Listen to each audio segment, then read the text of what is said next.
Hello friends, स्वागत है आपका हमारे YouTube channel the mysterious world में। फ्रेंड्स, पहले अंडा आया या मुर्गी? वैसे तो ये मजाक में किया गया एक सवाल है, लेकिन अब भी दुनिया के सैकड़ों वैज्ञानिक रिसर्च कर रहे हैं कि आखिर धरती पर जीवन कैसे आया। इस लिहाज से वैज्ञानिकों को एक बड़ी कामयाबी हाथ लगी है। ऑस्ट्रेलियन नेशनल यूनिवर्सिटी के रिसर्च में पता लगाया गया है कि जीवन का विकास 65 करोड़ साल पहले बैक्टीरिया के कारण हुआ। वो बैक्टीरिया ही थे जिन्होंने धीरे धीरे इस धरती को अनंत जीव जंतुओं से भर दिया। तो आइए जानते हैं इस रोचक इतिहास को कि धरती पर जीवन कैसे आया। उससे पहले अगर आप हमारे चैनल पर नए हैं तो इसे सब्सक्राइब और शेयर करें, साथ में बेल आइकन को ज़रूर दबाएं। और अगर आपने हमारा पिछला वीडियो नहीं देखा तो ऊपर दिए गए आई बटन को क्लिक करके वह वीडियो देख सकते हैं। उस वीडियो का लिंक नीचे डिस्क्रिप्शन में भी दिया गया है। फ्रेंड्स, पिछले वीडियो में हमने आपको यह बताया था कि विस्फोट के बाद जब हमारे सौरमंडल का जन्म हुआ और हमारी पृथ्वी के बनने की शुरुआत हुई, उस दौरान कुछ ऐसे परिवर्तन हुए जो जीवन के लिए किसी क्रांति से कम नहीं थे। आग से उबलती हुई धरती में कई बार विखंडन हुआ। धरती और थिया ग्रह के टक्कर से चंद्रमा का निर्माण हुआ और चंद्रमा के आने से हमारी पृथ्वी पर मौसम का बनना और बदलना शुरू हुआ। सैकड़ों वर्षों तक बारिश होती रही और फिर धीरे धीरे निर्माण हुआ समुद्र और महासागरों का। नमक और खनिज हमें उल्कापिंड के क्रिस्टलों से प्राप्त हुए। जीवन के बनने की प्रक्रिया में हमारे पास सब मौजूद था, बस देर थी तो जीवन की उत्पत्ति शुरू होने की। आइए अब बात करते हैं जीवन की उत्पत्ति की शुरुआत के बारे में। फ्रेंड्स, 380 करोड़ साल पहले समुद्रों और महासागरों के नीचे एक नई क्रांति हो रही थी। हाइड्रोजन, ऑक्सीजन, कार्बन, नाइट्रोजन, इन सभी तत्वों ने मिलकर जीवन की रचना शुरू कर दी थी।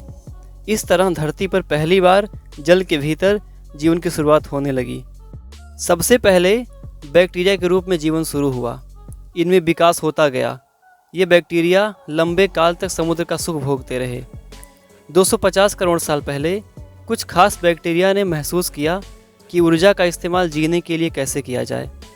महसूस करने का अर्थ यह है कि यदि आपको एक बंद कमरे में रख दिया जाए तो आपका ध्यान सबसे पहले उस ओर जाएगा जिस ओर से हवा और प्रकाश आ रहे हैं।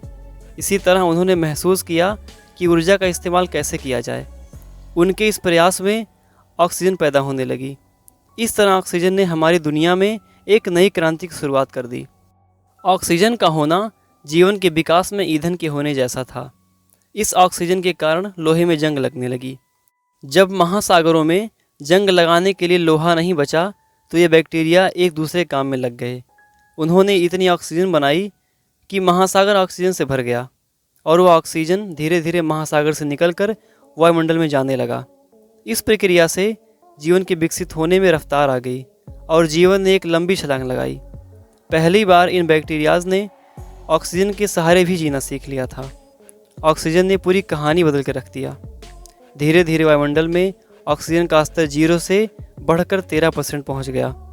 इस प्रक्रिया में ऑक्सीजन के साथ साथ वायुमंडल में ओजोन लेयर का बनना स्टार्ट हो चुका था, जो हमें सूर्य की खतरनाक रेडिएशन से बचाती है।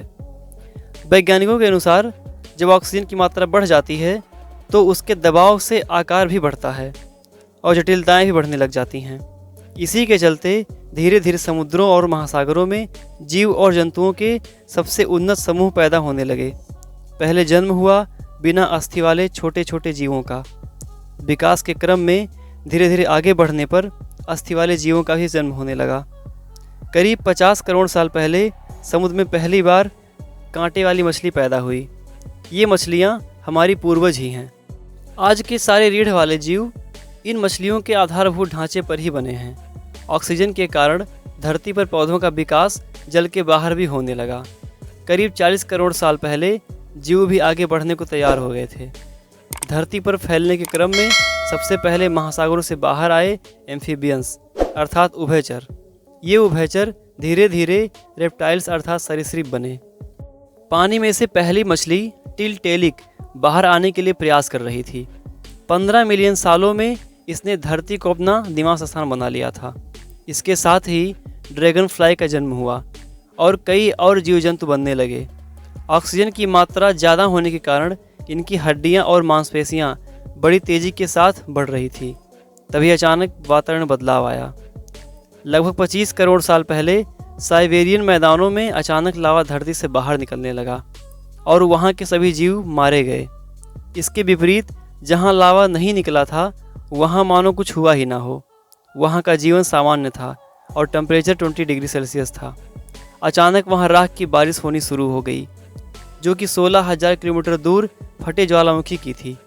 उस ज्वालामुखी से सल्फर डाइऑक्साइड निकली और बारिश में वो गैस मिलकर सल्फ्यूरिक एसिड बन गई, जिसने सब कुछ जला दिया, जिसके कारण यहाँ भी सभी जीव जंतु मारे गए। इससे कार्बन डाइऑक्साइड की मात्रा बढ़ गई, तापमान बढ़ गया और पानी सूख गया। भूमि पर जीवन खत्म सा हो गया। सागर गुलाबी होने लगा था। सब कुछ गायब हो चुका था, ना पेड़ पौधे थे ना ही जीव जंतु। सागर के पानी में मीथेन गैस के बुलबुले निकलने लगे। अभी तक यह गैस जमी हुई थी, पर सागर के तापमान बढ़ने से यह पिघलकर बाहर आने लगी। यह गैस CO2 से 20 गुना ज़्यादा जहरीली होती है। सब कुछ खत्म सा हो गया था। धीरे धीरे एसिड रेन का असर खत्म होने लगा था और सागर का पानी भी फिर से नीला होने लगा था। पेड़ पौधे फिर से उगने लगे। धीरे धीरे जीवों का विकास शुरू हुआ। कुछ जीवों में असामान्य बदलाव आए और बहुत बड़े आकार में उनका विकास हुआ। ये जीव थे डायनासोर। अब वक्त था डायनासोर का। इन जीवों से सारे जीव छिपने लगे। डायनासोरों की संख्या दिन प्रतिदिन बढ़ती चली गई और धरती पर इनका संपूर्ण राज्य हो गया। कुछ डायनासोर शाकाहारी तो कुछ मांसाहारी थे। इनकी विशालता के कारण ही और जीवों का विकास नहीं हो पा रहा था। उस समय मैमल्स यानी स्तनधारी जीव भी मौजूद थे, लेकिन डायनासोर के डर से वो ज़मीन में गड्ढे खोदकर बिल बनाकर रहते थे। डायनासोरों का कब्जा इस धरती पर लगभग 16 करोड़ साल तक रहा। डायनासोर धरती के हर महाद्वीप में थे, लेकिन फ्रेंड्स, जिनका जन्म हुआ है उनका मरना तो निश्चित ही है। जीवन का चक्र एक बार फिर से घूमा और एक बहुत बड़ा एस्ट्रॉयड धरती की ओर बढ़ चला। यह जितना धरती के पास आया, इसकी गति उतनी ही तेज होती गई और यह धरती से टकरा गया। यह टक्कर इतनी जोरदार थी कि धरती पर 75% जीवन नष्ट हो गया और इस टक्कर की वजह से एक भीषण सुनामी आई, जिसने जीव जंतुओं के जीवन को और ख़त्म कर दिया। जो कुछ डायनासोर बच गए थे, भोजन के अभाव में उनकी मृत्यु होने लगी। इस प्रकार से अंत हुआ एक बहुत बड़े युग का, जिसे हम जुरासिक युग के नाम से जानते हैं। फ्रेंड्स, इसके बाद धरती पर क्या हुआ, कौन सी घटनाएं हुई, फिर से जीवन की शुरुआत कैसे हुई, जानेंगे अगले वीडियो द अर्थ सीरीज़ 3 में। हमारे साथ बने रहने के लिए धन्यवाद। अगर हमारा वीडियो पसंद आया हो तो इसे लाइक ज़रूर करें और ऐसे ही नॉलेजेबल वीडियो देखने के लिए हमारे चैनल को सब्सक्राइब करें। साथ में बेल आइकन को ज़रूर दबाएं। मिलते हैं आपसे अगले वीडियो में। तब तक के लिए नमस्कार।